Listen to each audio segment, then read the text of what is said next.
waspada kepada seluruh rakyat masyarakat Indonesia dari Sabang sampai Merauke ya. Ini ada 3 kelompok sebagai pengacau, pemberontak, ya sebagai ya ada yang mengkudeta juga sih sebenarnya ya. Begini kita kelompok-kelompokannya. Sekarang lagi marah kan makam-makam Habib-Habib Double di mana-mana. Itu bentuk penguasaan pemberontakan secara masif ya untuk menguasai daerah-daerah. Ya, itu terjadi ya seperti di Palestina ya, Israel itu. Mereka memasang dulu makam-makam palsu di mana-mana. Ya.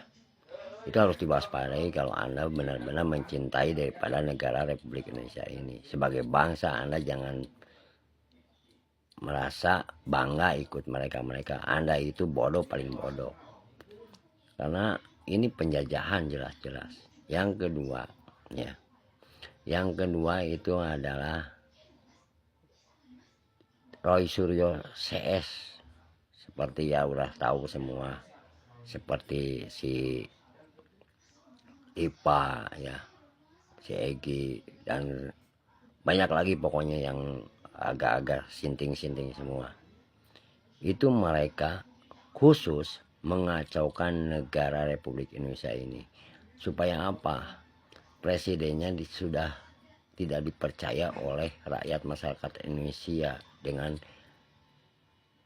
opini-opini mereka itu. Kenapa? Karena mereka itu sudah dibayar oleh para koruptor dan oligarki serta pengusaha-pengusaha kotor. Makanya mereka ingin segera cair ini segera. Makanya kepada kita sebagai anak bangsa ya harus waspada ini. Jangan terbawa-bawa dengan opini-opini mereka. Itu orang-orang tolol dan goblok. Contohnya gini, sekarang ke makam Ibu Insinyur Joko Widodo. Mau ngapain mereka? Sengaja dia itu bikin kacau supaya ekonomi kita itu merosot seperti tahun 98 moneter. Akhirnya terjadilah demo-demo di mana-mana. Nah, yang seperti kemarin tuh terjadi demo, ulah siapa? Bukan mahasiswa murni. Bukan. Nah, yang ketiga ya.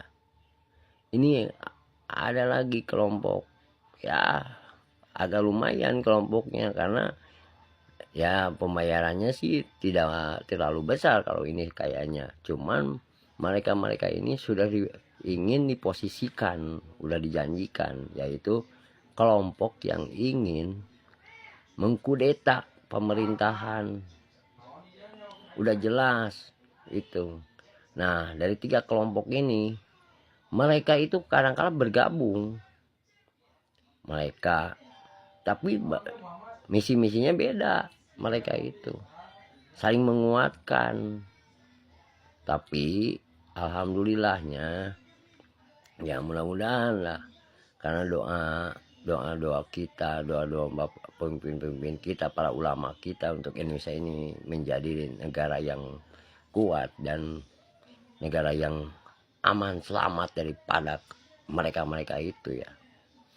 Oleh sebab itu saya terus-terusan di dalam PT saya itu kenapa saya mengedukasikan. Sekarang pemerintah sedang bekerja.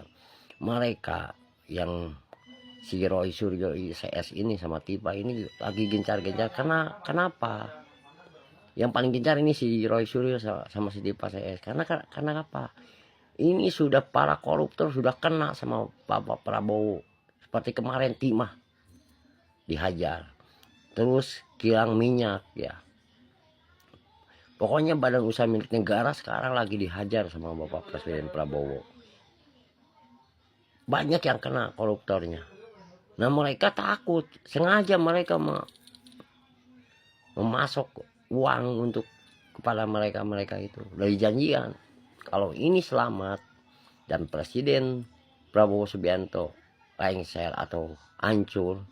Nah mereka itu inginnya diganti oleh presiden yang pro kepada mereka. Makanya saya mengajak jangan jadi orang bodoh. seperti yang Kibin terus yang lain-lainnya ikut demo-demo itu. Wah, itu manusia-manusia laknat. Bener, saya sebagai rakyat masyarakat Indonesia ini wajah saya yang bilang begini. Kenapa? Saya merasakan kejadian tahun 98 saya sendiri. Itu murni karena itu udah banyak pelanggaran daripada kepemimpinannya, pemerintahannya. Lagian ekonomi kita tidak stabil waktu itu. Bukan disebabkan oleh kericuhan waktu itu. Emang pemerintahannya kebanyakannya waktu itu, maaf, bukan saya menjelekan, terlalu banyak koruptornya. Nih, beban negara aja yang kemarin ya, hutang-hutang mantan, maaf nih, hutang-hutang mantan Presiden Pak Soeharto sama SBY ya. SBY kan banyak yang mangkrak, banyak koruptornya di di dalam partainya, anggota-anggota dewannya. Tahu sendiri kan, banyak lah almarhum udah disebutin, masa udah meninggal disebutin. Tapi kan dikenang sama masyarakat Indonesia semua. Udah jelas-jelas itu kan. Kenapa? Nah, mereka itu ini takut. Jadi mereka itu satu, maaf ya, mungkin ada keterlibatan, cuman kita kan Presiden Prabowo itu nggak langsung gitu. Jadi rakyat masyarakat Indonesia lah yang bergerak. Itu Bapak Presiden Prabowo itu orangnya negarawan. Kalau secara langsung oleh beliau ya berarti kita bukan demokrasi. Biar rakyat lah yang bergerak. Makanya rakyat sekarang bergerak lagi gencar-gencarnya. Zaman era Presiden SBY aja hutangnya berapa, ditambah lagi bekas utang Bapak Pak Soeharto. Tapi sama Presiden Joko Widodo itu dibayar lunas. Makanya JK Yusuf Kala itu pernah berkomentar, nggak ada presiden yang sebagus Insinyur Joko Widodo. Utang-utang Presiden Pak SBY sama Pak Soeharto dibayar. Terus infrastruktur merata dari Sabang sampai Merauke, terus pembangunan segala ekonominya. Cuman ya itu banyak yang terganggu. Dan sampai sekarang Prabowo meneruskan, digencarlah orang-orangnya. Maaf, menteri-menteri kemarin ya yang katanya termul. Memang Pak Jokowi itu bukan tidak tahu, karena mau habis masa jabatannya. Makanya ada saling mengingatkan sama Bapak Prabowo. Oleh sebab itu Bapak Prabowo udah mengantongi orang-orang yang bermain di BUMN-nya, baik di instansi-instansi lainnya. Oleh sebab itu ya kita dukung sebagai rakyat masyarakat Indonesia. Lihat aja kita sekarang, cuman dukung. Kalau ada isu-isu seperti yang sekarang ya banyak ya, makam-makam itu jelas mereka itu ingin menduduki ya, menggalang kekuatan dengan seperti Israel. Satu itu ya. Yang kedua yang si Tipa sama si Roy CS itu sengaja mereka itu udah ada yang membayar ya, bangsa koruptor, oligarki dan pengusaha-pengusaha kotor.